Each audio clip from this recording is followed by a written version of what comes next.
Let's go back to a typical morning just after breakfast has been served in 1999. I was a mission-focused general manager of the soon-to-be Wyndham Andover Hotel in Massachusetts, where I learned one of three keys to apology-free leadership: how to be even more human.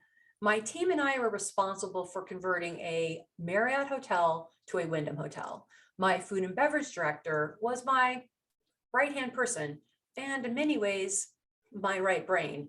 We arrived at the hotel 6 months earlier with a plan, a conversion checklist, and $4 million. Our mission was straightforward.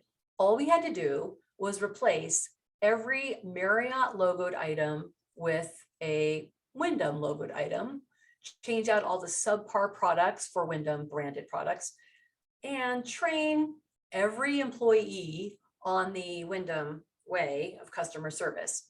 My food and beverage director, Melissa, had come into my office on a Thursday morning, coffee in hand. Kathy, you gotta ease up on the managers. They're working really hard. They've done everything we've asked of them. Can you just cut them some slack? I looked at Melissa and I thought, are you kidding me? They're getting paid, and quite well, as a matter of fact. They got to keep their jobs when we took over the hotel. We still have a lot of work to do, and you sound like a broken record. You tell me this almost every single day. Oh, you tell me this almost every single day. Melissa, she was not just my food and beverage director. We still are today, good friends. I trusted her. Maybe she was right, and I needed to show more appreciation for the team. Maybe I should listen to her. Melissa, you're right. I've been pushing everyone a little hard. More importantly, I've been ignoring you. I'm really sorry. How about you find us something to celebrate? 4:30 that afternoon, we were out on the patio. Melissa, I, all of our managers and their assistant managers. Melissa reviewed the customer service survey results for the previous 3 months. The numbers had increased slightly, but they were headed in the right direction, up. Melissa said to the team, "We want to thank you. We know the last 3 months have been challenging. You've been taking care of the customers and working very hard to complete the conversion checklist. And those checklists seem to never end. But I promise you, there is an end in sight. And with that, we have a little surprise for all of you." Right then, 5 minutes into our meeting, it was over. On cue arrived the bartender pushing a cart out onto the patio with pitchers of margaritas and chips and salsa.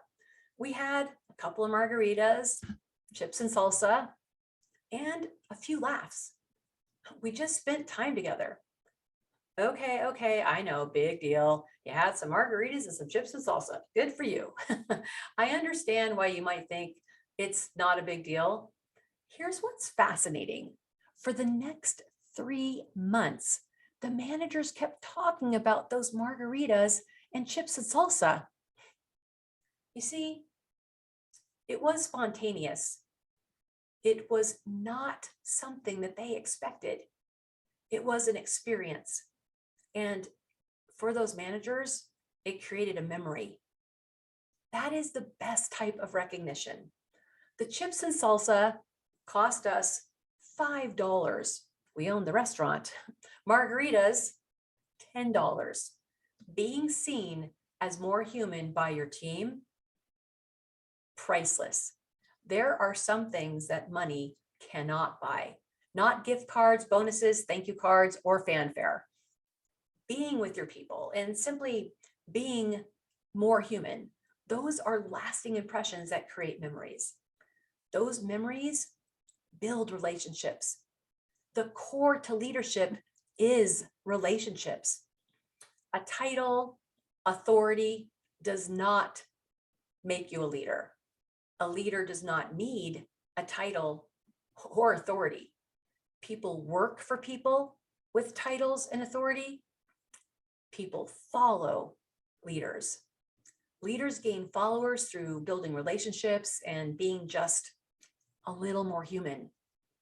30 plus years of experience in the hospitality industry taught me how to become an apology-free leader who led with impact and influence.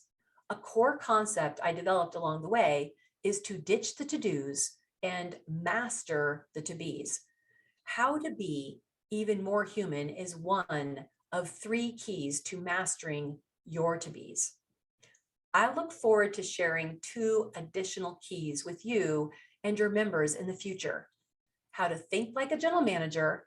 Don't worry if you or your audience has titles beyond being a general manager, you're still going to benefit from this. And the third and final key, a concept that was most difficult for me to master, the art of being a sounding board.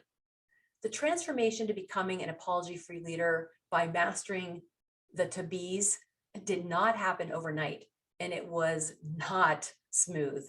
It did increase my self-confidence, my confidence in my team, and their confidence in me.